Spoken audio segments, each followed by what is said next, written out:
Shake Table Lab by Spencer-Marcellus. Before we could start building, we had to draw a sketch of our building so we can have an idea of what we were going to build. I did that. In order to start building the tower, we had to build our foundation first. The foundation of our tower is 18 centimeters long all the way around. When we first started our building, we measured 18 centimeters up for our first floor. After the first story, we had to build a second story. Our second story was also 18 centimeters tall because the building in total has to be 36 centimeters tall. Finally, when we finished the second story, we decided to put red flooring on the top.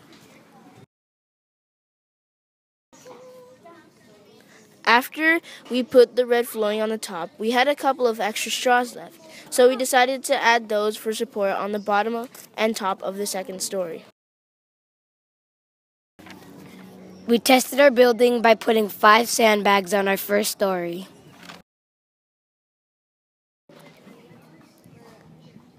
We decided to add more tape in order to strengthen our building because some of our straws were coming apart, so we thought adding more tape would hold it better.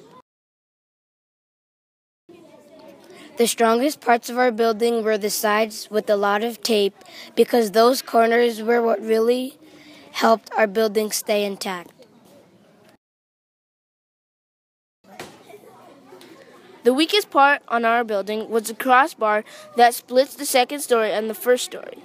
This was our weakest part because there is not much support holding it up. We used our strings to make a little fence-like supports for the sandbags so they don't slip back and forth while the building is shaking in the earthquake. On our building, the tape was mostly used where the straws were connected because we didn't want them coming apart during the earthquake. Thank you. Who's that? Spencer's iPad. I'm so scared.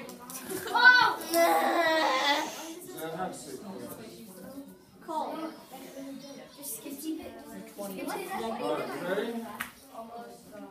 Breathe in. For the minor earthquake. Oh, no. Two. 1. Go.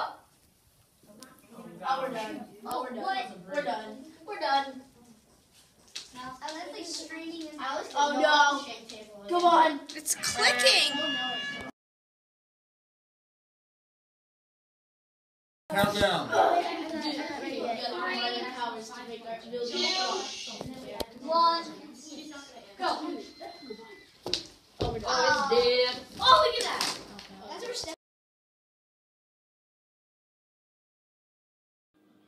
Our building supported 5 sandbags.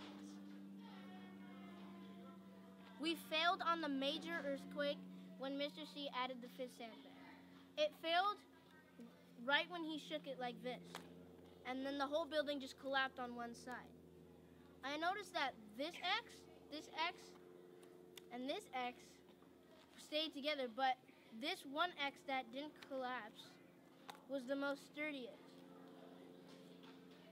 If I were going to build this again, I would obviously add more tape and support to these X's, and also on the bottom, if you can kind of see this X kind of came apart too, so I'd add a bunch of tape so it wouldn't be that, would be more sturdier. I learned that building strong earthquake-proof buildings is that you have to add cross beams because they help support the building, because if you have a second story and it weighs a lot more than your first story, you have to have something that's going to be able to support the second story, and if there's an earthquake, say around maybe 8.3, and that's really big, you have to be able to make your building sturdy enough so that it doesn't collapse all on this first floor, and make the whole building just fall. I like this project because I like doing hands-on projects and I love learning about earthquakes.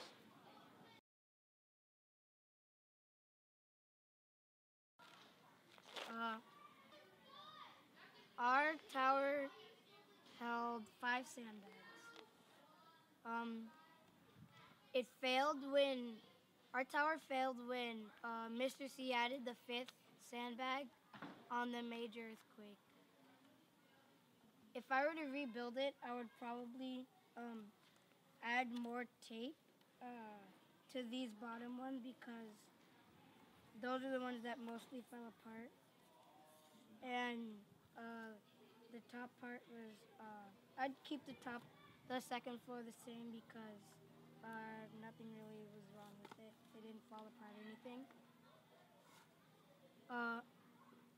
I learned about earthquake-proof buildings. I learned that to have a good building, you're gonna have to have these cross pieces on on nearly every wall.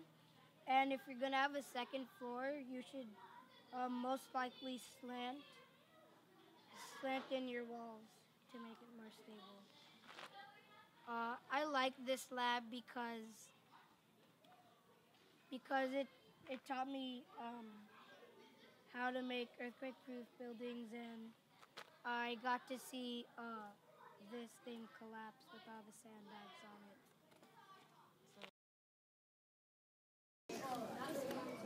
These are our sensor readings. The blue line is up and down motion, the orange line is the side-to-side motion, and the green line is the back and forth motion.